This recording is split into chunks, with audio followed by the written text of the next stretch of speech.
This is the NFL wide receiver rankings ahead of Week 16 based on PFF grade overall. Number 1, Puka Nacua, 92.4. Nico Collins, 92. A.J. Brown, 91.9. Jerry Jeudy is up to 27th overall. 11 of his 14 targets, 108 yards against Chiefs. From the chains 6 times, recorded 2 15-yard-plus catches. He's in the midst of a career year, 70 catches, over 1,000 yards, 5th highest in the NFL.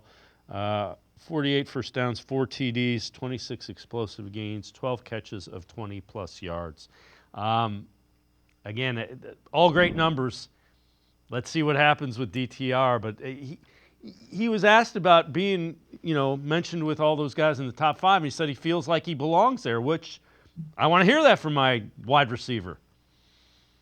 Yeah, I'm going to ignore the fact that Puka Nacua is number 1. That was a guy I banged the table on this show way before that draft. Yeah, you did. But man, Jeudy's ascension is it's like no matter how you view the last 6-7 games with Jameis, thank God we got to find out what Jeudy could do. The fact that, I don't care if you want to put a label on as a number 1 or not, that to me, that's inconsequential. He's an elite playmaker. He's someone you have to get the ball in his hands.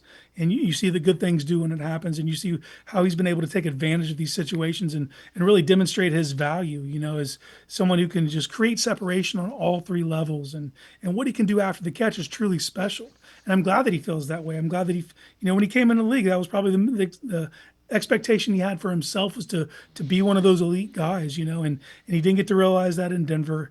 And obviously it started off very up and down here there was no consistency to it. But when Jameis got under center, you started to see what was possible when you run your passing game through Jerry Jeudy. So I'm just very hopeful for what he could be in the future. And I believe there's also room for this kid to grow because, there's certain things he does that I want to see him clean up. I want to see him catch the ball with his hands more, not let the ball get into his body, be a little better in contested catch situations. But just the separation he creates and the damage he can do with the ball in his hands after the catch. Like that, to me, that's someone that's 8 targets a game at minimum. You got to get the ball in his hands because he can do truly special things. He can move the chains and he can break them long, and he can. And so for me, it's whatever quarterback comes in here in 2025, that is something that you have to find to get chemistry with those 2 players because he's someone that you saw can excel and can really push an offense vertically. So I'm very excited to see what he can do in the next, 3 to 5 years.